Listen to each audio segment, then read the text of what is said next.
So I never promised anybody I'd get a tattoo. I'd like to make that very clear. I was kind of worried there, Bill, I have to say, for a few seconds. Thanks very much, Baybars.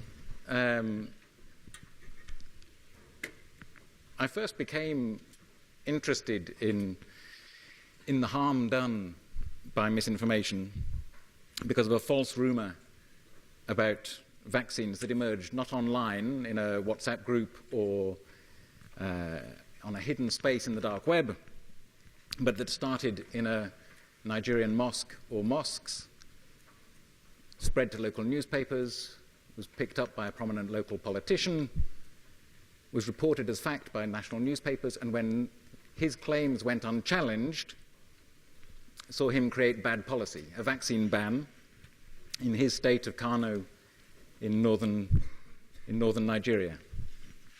Misinformation is often described as spreading like a virus. And 2 years after those events of 2002, I saw how it had caused the spread of a real virus. Following the vaccine ban, polio had surged in Nigeria and across the countries of the Sahel. I'd by then left Lagos, and I was working in Hong Kong and was on a work trip to Jakarta for the AFP news agency. There I learned that polio had been wiped out in Indonesia, but that then an Indonesian pilgrim had gone to the Hajj, had met someone with the Nigerian strain of the virus and brought it back. So 7,000 miles from Kano, on the other side of the world, people had become victims of polio again. And in a very real sense, they and the sufferers in Nigeria and the Sahel were victims of misinformation. In May 2016, more false rumors spread, this time on Facebook in Senegal and Cameroon. My Africa Check colleagues in Dakar and in Johannesburg investigated, and it turned out that this time the origin of the rumor was in an even older source. It was in 1994, a medical study in India that had been misread to suggest that the tetanus virus contains an anti-fertility agent. Reports about this that again failed to debunk the false claim, alarmed a medical doctor at a Catholic mission hospital in Tanzania, who passed on the claim as fact to his colleagues at a Catholic medical convention. And since then, the false theory has been put forward repeatedly by organizations like the Catholic Doctors Association in Kenya and others. In 2016, it popped up on entirely the other side of the continent, in Senegal and Cameroon. The following year, 2017, the claims were repeated by a candidate running for Kenyan president. So what's the result? Well, whether it's cause or correlation, we know that Kenya is just one of 16 countries in the world that have not yet eliminated maternal and neonatal tetanus, and it's estimated that on average one child in Kenya dies every day from tetanus. So how do we, I mean, there appear to be impressive numbers in this room, but we're small organizations. How do we end the harm that sort of misinformation causes? Rumors that spread in on and offline communities are turned into bad practice by practitioners or bad policy by policymakers. What Bill often says is that fact-checking keeps growing, and that's true. But if you look at our budgets, at our staffing, at our resources, you have to ask how we can tackle this sort of misinformation effectively when we're still so small. Can we do it alone? Most academic work on fact-checking has been focused to date on the question of whether presenting the public with corrective information, a fact check, will get them to update a false view. There's a good reason for that, because that's how most of us work. And despite all the gloomy post-truth headlines of 2016, there's growing evidence from the research, some of which I hope we'll hear about this week, that doing this in the right format, repeating the fact checks, does work for a while at least in helping people update their views. But what if the goal of fact-checking was not simply to do that, but was also to stop the false claims being made in the first place? How do you make that happen? How do you tackle the supply side of misinformation? In what circumstances would that work, and when will it not? From the work that Africa Check and others do, I believe there are ways to achieve this in certain circumstances. It involves reaching out to people who make the false claims. It involves seeking corrections, discussing why you believe the claim is wrong and why their voice matters and therefore their accuracy matters. It involves presentations and public policy work, all of which are a million miles away from where I spent most of my career. It involves sometimes uncomfortable collaborations. It certainly won't work everywhere or every time, but in the right circumstances, evidence shows us that fact-checkers' work does have an impact on what politicians, public figures, and institutions say. Somebody last night was asking me this question about what the impact of what we're doing. Is it effectively more of the entertainment that media has so often provided? I believe the evidence shows that we can improve the way that public communication happens.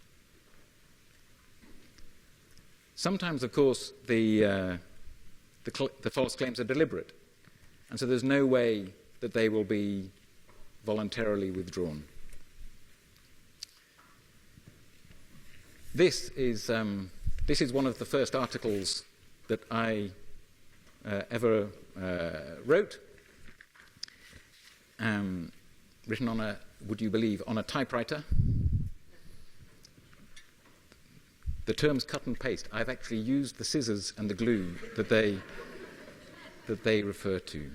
I told my son that and he didn't believe it.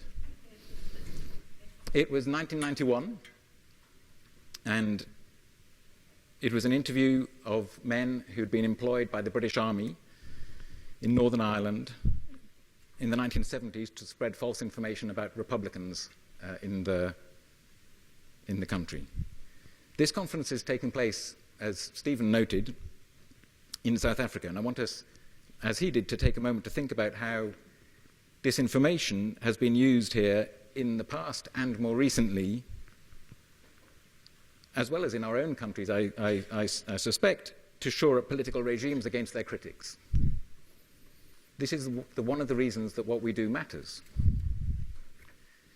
In the 1970s, the government here provided secret funding for propaganda wars at home and abroad, setting up publications here, like The Citizen, and attempting to buy established foreign newspapers to improve the press that apartheid received overseas. Eventually, news of the program leaked. It caused a scandal. Nothing changed. In 1982, when security forces killed an activist called Ruth First with a parcel bomb, a propaganda unit called Stratcom planted a report in the media that she'd been killed by her activist husband. And so the goal was quite clear, to both absolve the state of responsibility for a killing and to tarnish the reputation of its critics. That was 1982, so it's old news. When you came through immigration to come here, if you came through immigration to come here, you may have seen in the airport bookshops a series of titles referring to what today's South Africans call state capture. It's a story of power and corruption involving business cronies of the former President Zuma. Zuma's allies were under pressure from investigative journalists, muckrakers, and the judiciary, so hired a British PR firm, because we do that well, to run a disinformation campaign seeking to avoid scrutiny by attacking their critics as being the agents of white monopoly capital. Some tactics just don't change. Tackling disinformation of this sort is, of course, different again from tackling the sort of rumour mill that I talked about earlier, or the perhaps unintended false claims of a politician or others that can be persuaded, where they might be persuaded to correct or withdraw.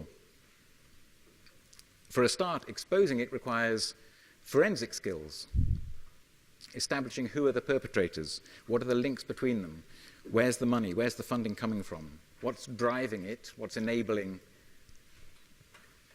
that story. Do we all here have the time and skills and resources to do this? And if we don't, who does? I've been talking so far about different types of disinformation. Over the course of today and tomorrow, we're going to hear about many exciting projects that are trying to reduce the harm, the spread, and the harm that misinformation can cause. And to succeed in that, I think it's important that they, perhaps more than before, think about who the misinformation affects precisely and why. So let's think about health misinformation again. There are examples of health misinformation that affect the information recipient, the consumer, if you want, directly. Fake health cures promoted online are just one example.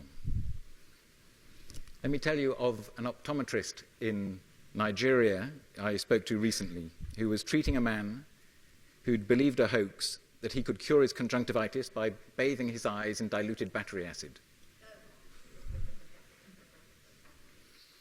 The patient, who was reduced to trying this sort of cure because he couldn't afford a medical visit, is now partially blind, and that isn't going to change.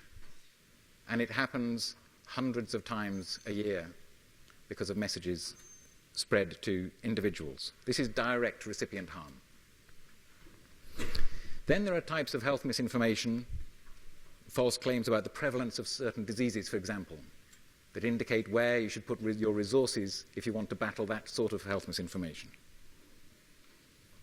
The damage to society comes not if an individual, an ordinary member of the public, believes that, not so much. It's if the claims are believed by policymakers who have the position, the power, the influence to put something into practice. If we tackle both types of health misinformation, and there are many others, in the same way, using the same tools, the same approaches, will we be as effective as if we use different approaches? I don't think so. And of course, there are many more types of misinformation. There's political misinformation. Already this year in India, in Africa, and elsewhere, we've had a whole series of elections, and fact-checkers have exposed political smears and attempts to undermine the electoral system. The political impact of this misinformation is worrisome, if as yet unclear. It is clear the misinformation can cause economic harm. Anyone who comes, as I do, from Brexit Britain knows that uncertainty is anathema to business. It's about the one thing that politicians can agree on in the UK. There's harm that another type of misinformation can do to social cohesion. I was talking about this at breakfast. It can lead to, or apparently so, to attacks on individuals and even civil unrest. We have all, I imagine, read about lynch mob murders in India said to have been sparked by misinformation on WhatsApp. We've seen, at Africa Check, we've seen similar divisive, dangerous content circulating in Africa too. Taking things to another level, misinformation can spark and sustain a war. I remember I was a reporter in Bosnia-Herzegovina in the 1990s. I remember talking to a Bosnian Serb militia leader, who later ended up in The Hague, about why he felt it was worth fighting. What had motivated him to leave a good job in a beautiful city and be camped up in the hills with his followers. Talking about my translator, he said the Serbs were fighting because in cities like Tuzla and Sarajevo, run by a Muslim-majority government, women like her would not be able to dress as she pleased in a Western style. They had to fight for Serb freedom. It was completely untrue. She lived in Tuzla. My colleague although she was a Bosnian Serb, lived in Tuzla happily with no restrictions whatsoever on what she could and couldn't wear. But he believed and spread the propaganda, and that sustained the war effort. When Alexios Mantzalis, if you remember him, apparently he's listening. I don't believe it. It's too early in the morning. First talked with me 6 months ago about bringing this event here. We discussed who should be keynote speaker. So I suggested reaching out to Trevor Noah, but so he's busy, I'm sorry. When Baybars approached me a few weeks ago, I said, no, Baybars, get Trevor Noah. He would be a whole lot funnier.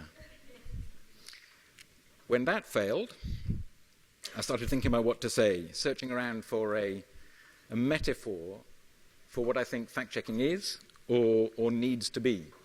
I've already mentioned one analogy, which is fighting misinformation is like fighting a virus, fact-checking as a sort of vaccine. Another comparison I heard last week is with gardening. Fact-checking is pulling up the weeds in the information space, so the flowers have more space to grow. And I can see the sense in both analogies, but I felt I needed another one. You see, my contention is that the reason there is no silver bullet that we keep on being asked to find, no single vaccine for the virus, no weed killer that will allow you alone to make the garden beautiful, is that misinformation is not one problem. It's many problems. It's a problem of false information. It's a problem of the lack of access to and trust in reliable information. It's a problem of how we understand our world and the context in which we do it. False information causes harm depending on the context. And so this is why, to help me with this talk, I ended up Googling the phrase, how to battle an octopus. The first image, and this is when I realized I should have had a presentation, the first image I came up with was Super Mario. The second was an image of an octopus and a shark. And based on my research, I can say there is good news and there is bad news.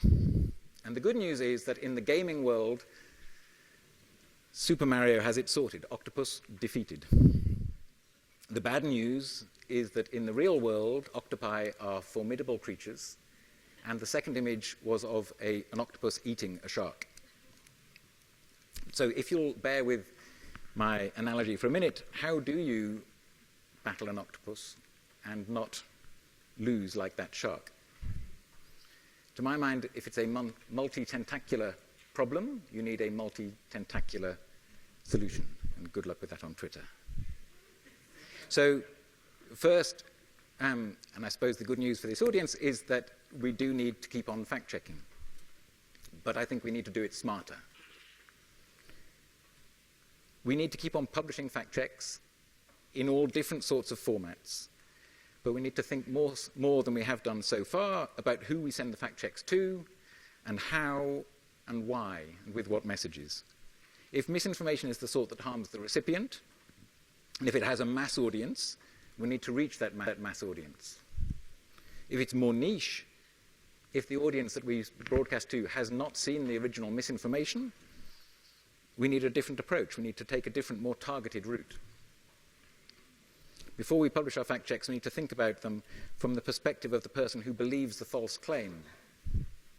If we want to be heard, if we want to get a hearing for our corrective information, we need to either acknowledge a kernel of truth, if there is one, in a false claim, or if not, acknowledge at least the reason why somebody might believe something that is not true. Second, we do need to do all we can to tackle the supply at source. If you take the medical analogy, it just makes sense to do that way. Where there are networks or systems that produce misinformation, consciously or not, we need to expose that. It's a systemic problem in many cases. If we don't have the resources to do that, we need to work with those who do. Where misinformation comes from politicians and from other public figures, institutions we can identify, we need to reach out and explain why we think they're wrong. I know this doesn't work everywhere and with every politician. There are, and I won't name him, but there are some notable outliers. But the evidence I see suggests that in many countries, certainly in the countries that Africa Check works in, it is possible, through our work, to persuade some politicians, some of the time, to change the way that they communicate for the better. It's work that is impactful and worth doing. We need to reach out to the media. The media in many countries is as much an originator of misinformation as a carrier of it. We need to reach through training and awards programs to help the media to do its job better than it does. Reach out to the platforms and work with them as we do. And getting smarter still, we need to multiply the reach of our fact checks to internet scale. There's work that my colleagues at Full Fact and elsewhere are working on, automating our current game of whack-a-mole, as will be explained better than I can later this week, I hope. Third, I think we need to make it easier to find reliable information. We concentrate, obviously, on misinformation a lot at events like this. Nobody in many ways, to me in many ways, it's the wrong problem to be solving. There is misinformation that causes direct harm, but if you provide people with reliable information, in the first place, you knock out the misinformation. Misinformation flourishes where reliable information is scarce or mistrusted. You can see that in any war zone. This is often the case, and not just in Africa, Asia, or Latin America, but in Europe or North America too. As anybody, again, who witnessed the Brexit debate in the UK will recognize. To do this, we need to work then with people who hold data, statistics agencies, companies, institutes, and with academic experts and others who can help us to verify it, to assess the quality of that information. And we need to point the public to those sources. We need to explain why some data is perhaps flawed, but other data is good. Fourth, we need to help the public get better at assessing good and bad information for themselves. However big this room grows, we can't do this by ourselves. How much more effective will we be if we develop curricula? We're experts in these fields, and then work with teachers and schools to take this to a national scale. Chequeado is somewhere here, I think, is doing great work on that in Argentina. How do we take this into schools so that then you have the whole teaching force teaching fact-checking rather than the 2, 3, 4, 5 people you can employ as a trainer? In short, for a many-sided problem, we need a many-sided solution. And this means, as still, I think, small, scrappy organizations was a phrase from last year, we cannot do it all on our own. The number of the people in the room yesterday for the Africa Facts 2 meeting thrills me more than I can say. But even if we double our numbers again, we'll still be small compared to the challenges we face. So where are the solutions? Well, one solution, let's be clear, is funding. For the work that we do, that everybody in this room does, to tackle a serious social problem, our work is woefully underfunded. We all need proper funding to be able to operate as effectively as we can. That's essential, but it's also not enough. In France, Brazil, Nigeria, Indonesia, Argentina, and apologies if I've missed elsewhere, specialist fact checkers have come together in recent months with mainstream media for projects to collectively cross-check elections. And here a big shout out is due to the people at First Draft who've been involved with that a lot. But I think we need to do more than cooperate with ourselves, among ourselves. If I may, I'll give you one example. If all goes to plan, Africa Check will launch a project in Nigeria later this year to tackle health misinformation. I mean, we started on this last year and set up a health misinformation WhatsApp group in Nigeria where people are supposed to share health misinformation. So literally 5 minutes ago, no, not 5 minutes ago, so it must have been 25 minutes ago, I received a message on that saying that no, the message circulating in Nigeria today that Ebola has now arrived in Nigeria is misinformation. It's not true. Somebody was ill on a plane. The aim of the project, working not only with other fact-checkers and the media, is to identify health misinformation that's circulating in the country and publish reports. Collaboration as we've done it before.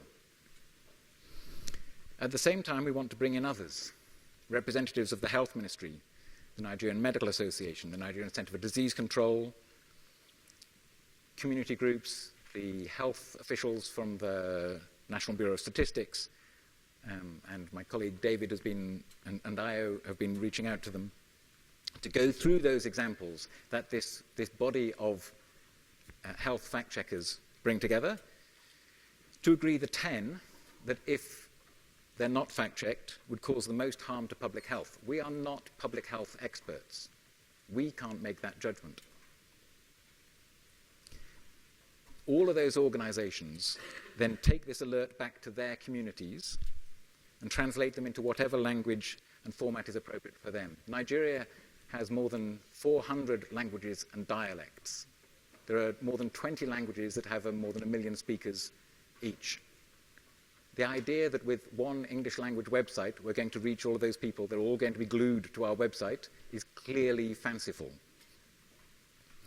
It's this sort of reach, by establishing those links with community organizations, with ministries, with